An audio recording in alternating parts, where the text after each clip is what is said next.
ಮಾತಾಡ್ಬಿಡ್ರಿ. ಈಗ ನೀವು 3 ಶ್ರಾದ್ದವನ್ನು ಮಾಡಿದ್ರಿ, 3 ಕಡೆ ಪಿಂಡ ಹಾಕಿದ್ರಿ. ಈಗ ಫಲ್ಗುಣಿ ನದಿ, ವಿಷ್ಣುಪಾದ, ವಟವೃಕ್ಷ 3 ಶ್ರಾದ್ದವನ್ನು ಇಲ್ಲಿ ಮಾಡಿ ಆಯ್ತು. ಈಗ ನೀವು ಫಸ್ಟ್ ಮಾಡಿದ ಶ್ರಾದ್ದ ಫಲ್ಗುಣಿ ಶ್ರಾದ್ದ, ಫಲ್ಗುಣಿ ನದಿಗೋಸ್ಕರ ಮಾಡಿದ್ದು. ಆ ನದಿಯಲ್ಲಿ ನೀರಿಲ್ಲ, ಅದು ಅಂತರ್ವಾಹಿನಿ, ಅಡಿಯಲ್ಲಿ ಮಾತ್ರ ಹರಿತಾ ಇದೆ. ಈಗ ನೀರು ಸ್ವಲ್ಪ ಇದೆ, ಆದರೆ ಡ್ಯಾಮ್ ಕಟ್ಟಿದ ನೀರು, ಡ್ಯಾಮ್ ಮಾಡಿ ಸ್ವಲ್ಪ ನೀರು ಮಾಡಿ ಇಟ್ಟಿದ್ದಾರಷ್ಟೇ. ಆದರೆ ಗಯದಲ್ಲಿ ಒರಿಜಿನಲ್ ನೀರು, ಫಲ್ಗುಣಿ ನೀರು ಅಂತರ್ವಾಹಿನಿ, ಅಡಿಯಲ್ಲಿ ಮಾತ್ರ ಹರಿತಾ ಇರುತ್ತೆ. ಸ್ವಲ್ಪ ನೀವು ಮಣ್ಣು ತೆಗೆದ್ರೂ ನೀರು ಬರುತ್ತೆ, ಅದೇ ನೀರು ಒರಿಜಿನಲ್. ಅದಕ್ಕೋಸ್ಕರ ಗಯದಲ್ಲಿ ಸ್ನಾನ ವಿಶೇಷ ಇಲ್ಲ. ಎಲ್ಲ ಕಡೆ ನೀವು ನದಿಯಲ್ಲಿ ಸ್ನಾನ ಮಾಡೋದೇ ವಿಶೇಷ, ಗಯದಲ್ಲಿ ಸ್ನಾನ ವಿಶೇಷ ಇಲ್ಲ. ಗಯದಲ್ಲಿ ಪ್ರೋಕ್ಷಣೆ ಮಾಡೋದು ವಿಶೇಷ. ಅದಕ್ಕೋಸ್ಕರ ಫಸ್ಟಿಗೆ ನೀವು ನಾನು ಸಂಕಲ್ಪ ಮಾಡಿಸಿ ನಿಮಗೆ ಮಹಾಸಂಕಲ್ಪ ಮಾಡಿ ಪ್ರೋಕ್ಷಣೆ ಮಾಡಿಕೊಳ್ಳೋದು ಅಂತ ಹೇಳಿದೆ. ಅದೇ ಪ್ರೋಕ್ಷಣೆ ಮಾಡೋದೇ ಇಲ್ಲಿ ಗಯದಲ್ಲಿ ವಿಶೇಷ, ಸ್ನಾನ ವಿಶೇಷ ಇಲ್ಲ ಇಲ್ಲಿ ಗಯದಲ್ಲಿ. ಅದು ಆ ನದಿ ಸೀತಾ ಶಾಪದಿಂದಾಗಿ ನದಿ ಅಂತರ್ವಾಹಿನಿಯಾಗಿ ಹೋದದ್ದು. ಸೀತೆಯ ಶಾಪದಿಂದಾಗಿ ಅದು ಅಂತರ್ವಾಹಿನಿ. ಸೀತೆ ಯಾಕೆ ಶಾಪ ಕೊಟ್ಟರಂದ್ರೆ, ಹಿಂದಿನ ಕಾಲದಲ್ಲಿ ರಾಮದೇವರು ಶಾರ್ದ ಮಾಡಲಿಕ್ಕೆ ಗಯಕ್ಕೆ ಬಂದಿದ್ರು ಸೀತಾದೇವಿ ಒಟ್ಟಿಗೆ.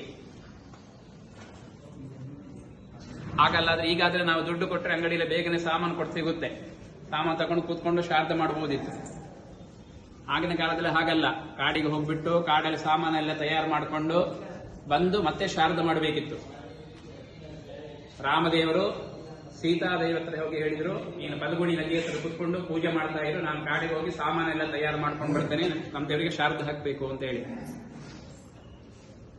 ಸೀತಾದೇವಿ ನದಿ ಹತ್ರ ಕೂತ್ಕೊಂಡು ಪೂಜೆ ಮಾಡ್ತಾ ಇದ್ರು, ರಾಮದೇವರು ಕಾಡಿಗೆ ಹೋಗಿ ಸಾಮಾನು ತಯಾರು ಮಾಡಲಿಕ್ಕೆ ಹೊರಟರು.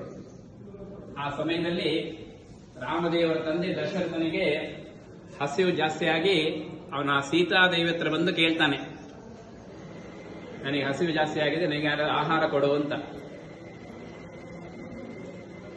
ಸೀತಾದೇವಿ ಹೇಳ್ತಾರೆ, ರಾಮದೇವರು ಹೋಗಿದ್ದಾರೆ, ಸಾಮಾನೆಲ್ಲ ತಯಾರು ಮಾಡ್ಕೊಂಡು ಬರ್ತಾರೆ, ನಿಮಗೆ ಆಹಾರ ಕೊಡ್ತಾರೆ, ಪಿಂಡ ಕೊಡ್ತಾರೆ, ಆಹಾರ ಕೊಡ್ತಾರೆ ಅಂತ ಹೇಳಿ. ಹಾಗೆ ದಶರಥ ಹೇಳ್ತಾನೆ, ಅದು ನಂಗೆಲ್ಲ ಗೊತ್ತಿಲ್ಲ, ನನಗೆ ತುಂಬಾ ಹಸಿವಾಗಿದೆ, ನೀನೇ ನನಗೆ ಆಹಾರ ಕೊಟ್ಟು ಬಿಡು, ನೀನೇ ನನಗೆ ಪಿಂಡ ಮಾಡಿ ಕೊಟ್ಟು ಬಿಡು ಅಂತ ಹೇಳಿ. ಆಗ ಆ ಸಮಯದಲ್ಲಿ ಸೀತಾದೇವಿ ಆ ನದಿ ಹತ್ರ ಮರಳಿನ ಉಂಡೆಯಲ್ಲಿ ಮಣ್ಣು ಉಂಡೆ ಮಾಡಿ ಮಾಡಿ ಆಟ ಆಡ್ತಾ ಇದ್ಲು. ಆ ಮರಳಿನ ಉಂಡೆಯನ್ನೇ ಹಾಲು ಸೇರಿಸ್ಬಿಟ್ಟು ದಶರಥನಿಗೆ ಪಿಂಡ ಮಾಡಿ ಕೊಟ್ಟುಬಿಟ್ಲು. ಆ ಮರಳಿನ ಪಿಂಡದಿಂದಲೇ ದಶರಥನಿಗೆ ಮೋಕ್ಷ ಆಯಿತು. ಇಲ್ಲಿ ನಾವು ಗಯದಲ್ಲಿ ಹೇಗೆಂದ್ರೆ ಅನ್ನದಲ್ಲೇ ಮಾಡಬೇಕು, ಹಿಟ್ಟಲ್ಲೇ ಮಾಡಬೇಕು ಅಂತ ಕೊಡಲಿಲ್ಲ. ಪಿತೃಗಳಿಗೆ ಯಾವುದಾದ್ರೂ ಒಂದಲ್ಲೇ ಪಿಂಡಲ್ಲೇ ಕೊಟ್ಟರೆ ಸಾಕು, ಪಿತೃಗಳು ಅದನ್ನೇ ತಗೊಳ್ತಾರೆ. ವಾಪಸ್ ರಾಮದೇವರು ಬಂದು ಶ್ರಾದ್ದ ಮಾಡುವಾಗ ದಶರಥ ತಗೊಳ್ಳೋದಿಲ್ಲ.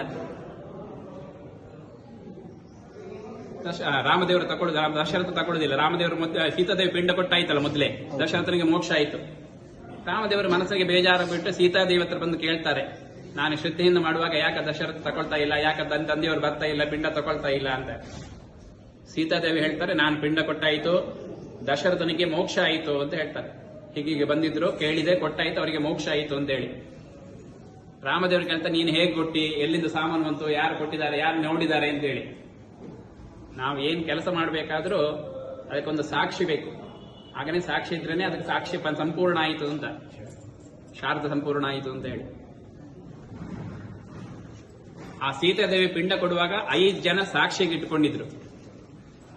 ಆ 5 ಜನರಲ್ಲಿ ಒಂದು ಫಲ್ಗುಣಿ ನದಿ, ಎರಡನೇದು ತುಳಸಿ, ಮೂರನೇದು ಹಸುಗಳು, ನಾಲ್ಕನೇದು ಊರಿನ ಬ್ರಾಹ್ಮಣರು, ಗಯಾ ಬ್ರಾಹ್ಮಣರು, 5ನೇದು ಅಕ್ಷಯ ವಟ, ಆಲದ ಮರ. ಈ ಸಾಕ್ಷಿ ಹೇಳಿದವರ ಮನಸ್ಸಿನಲ್ಲಿ ಒಂದು ಭಯ, ನಾನು ರಾಮದೇವರಿಗೆ ಸತ್ಯ ಹೇಳಿದರೆ ರಾಮದೇವರಿಗೂ ಸೀತಾದೇವರಿಗೂ ಜಗಳ ಬರ್ತದೆ, ಲೋಕವೇ ಕೆಟ್ಟು ಹೋಗುತ್ತೆ ಅಂತ ಹೇಳಿ ಆ ಸೀತಾದೇವಿ ರಾಮದೇವರು ಫಲ್ಗುಣಿ ನದಿ ಹತ್ರ ಕೇಳಿದ್ರು, ನೀನು ಸೀತಾದೇವಿ ಪಿಂಡ ಕೊಡುವಾಗ ನೋಡಿದ್ಯಾ ಅಂತ. ಆಗ ನದಿ ಹೇಳುತ್ತೆ, ನಾನು ನೋಡಿಲ್ಲ, ನಂಗೆ ಗೊತ್ತಿಲ್ಲ ಅಂತ ಸುಳ್ಳು ಹೇಳಿಬಿಡುತ್ತೆ. ಆ ಸುಳ್ಳು ಹೇಳಿದಕ್ಕೋಸ್ಕರ ಸೀತಾದೇವಿ ನದಿಗೆ ಶಾಪ ಕೊಟ್ಬಿಡ್ತಾರೆ, ನೀನು ಯಾವಾಗಲೂ ಅಂತರ್ವಾಹಿನಿಯಾಗಿ ಹೋಗು, ಅಡಿಯಲ್ಲಿ ಹರಿತಾ ಇರಿ, ಮೇಲೆ ಕಾಣೋದಿಲ್ಲ. ಎರಡನೇ ತುಳಸಿ, ತುಳಸಿಗೂ ನಮಗೆ ಗೊತ್ತಿಲ್ಲ ಅಂತ ಸುಳ್ಳು ಹೇಳಿಬಿಡುತ್ತೆ. ತುಳಸಿಗೂ ಸೀತಾದೇವಿ ಶಾಪ ಕೊಟ್ಬಿಡ್ತಾರೆ, ಕಲಿಯುಗದಲ್ಲಿ ನಿನಗೆ ಯಾವ ಜಾಗವೂ ಸ್ಥಿರ ಇಲ್ಲದೆ ಹೋಗ್ಲಿ, ಅಂದ್ರೆ ತುಳಸಿಗೆ ಒಂದು ಜಾಗ ಅಂತ ಇಲ್ಲ, ಎಲ್ಲಿ ಬೇಕು ಅಲ್ಲಿ ತುಳಸಿ ಬೆಳೆಯುತ್ತೆ. ಒಳ್ಳೆ ಜಾಗದಲ್ಲೂ ತುಳಸಿ ಬೆಳೆಯುತ್ತೆ, ಕೆಟ್ಟ ಜಾಗದಲ್ಲೂ ತುಳಸಿ ಬೆಳೆಯುತ್ತೆ. ನಾವು ಕೈ ತೊಳಿತೀವಿ, ಅಲ್ಲಿ ಬೇಕಾದ್ರೆ ನೀವು ತುಳಸಿ ನೆಟ್ಟರು ಅಲ್ಲಿ ಬೆಳೆಯುತ್ತೆ. ತುಳಸಿಗೆ ಜಾಗ ಅಂತ ಇಲ್ಲ. ಹಿಂದಿನ ಕಾಲದಲ್ಲಿ ತುಳಸಿಗೊಂದು ಜಾಗ ಇತ್ತು, ಅಲ್ಲಿ ಮಾತ್ರ ತುಳಸಿ ಬೆಳೀತಿತ್ತು. ಅದು ಅದಕ್ಕೆ ಶಾಪ. ಮೂರನೇದು ಹಸುಗಳು, ಆಕಳು. ಅದು ನಮ್ಗೆ ಗೊತ್ತಿಲ್ಲ ಅಂತ ಸುಳ್ಳು ಹೇಳುತ್ತೆ. ಆ ಆಕಳಿಗೂ ಶಾಪ ಕೊಡ್ತಾರೆ, ಕಲಿಯುಗದಲ್ಲಿ ನೀನು ಮಾತಾಡಲೇಬಾರದು ಅಂತ. ಹಿಂದಿನ ಕಾಲದಲ್ಲಿ ಹಸುಗಳು ನಮ್ಮ ಹಾಗೇನೆ ಮಾತಾಡ್ತಾ ಇತ್ತು, ಈಗ ಮಾತಾಡುದಿಲ್ಲ, ಬರೀ ಕತ್ತಲ್ಲಾಡಿಸುತ್ತೆ. ಗೊತ್ತಾಗುತ್ತೆ ಅದಕ್ಕೆಲ್ಲ. ನಾಲ್ಕನೇದು ಇಲ್ಲಿ ಬ್ರಾಹ್ಮಣರು, ಅವ್ರಿಗೂ ನಮಗೆ ಗೊತ್ತಿಲ್ಲ, ನಮ್ಗೆ ನೋಡಿಲ್ಲ ಅಂತ ಹೇಳಿ. ಯಾಕಂದ್ರೆ ಅವರಿಗೆ ಆಸೆ, ರಾಮದೇವರು ಶಾರದ ಮಾಡಿದ್ರೆ ನಮಗೆ ದಾನ ಧರ್ಮಗಳೆಲ್ಲ ಮಾಡ್ತಿದ್ರು, ಈ ಸೀತಾದೇವಿ ಪಿಂಡ ಕೊಟ್ಟು ನಮಗೆ ದಾನ ಧರ್ಮ ಏನು ಸಿಗ್ಲಿಲ್ಲ ಅಂತ ಹೇಳಿ ಆ ಆಸೆಯಲ್ಲಿ ಅವ್ರು ನಮ್ಗೆ ಗೊತ್ತಿಲ್ಲ ಅಂತ ಸುಳ್ಳು ಹೇಳಿಬಿಡ್ತಾರೆ. ಅವರಿಗೂ ಶಾಪ ಕೊಡ್ತಾರೆ. ಕಲಿಯುಗದಲ್ಲಿ ನೀವು ಯಾವಾಗಲೂ ಕೈ ನೀಡಿ ಕೇಳ್ತಾ ಇರಬೇಕು, ನಿಮಗೆ ಎಷ್ಟು ಕೊಟ್ಟರು ತೃಪ್ತಿ ಇಲ್ಲದೆ ಹೋಗ್ಲಿ ಅಂತೇಳಿ ಅವರಿಗೆ ಶಾಪ ಕೊಡ್ತಾರೆ. ಅದಕ್ಕೋಸ್ಕರ ಕಲಿಯುಗದಲ್ಲಿ ಅವ್ರು ಯಾವಾಗಲೂ ಕೈ ನೀಡಿ ಕೇಳ್ತಾರೆ. ಆ ಕೈ ನೀಡಿ ಕೇಳುದು ವಿಶೇಷಣೆ.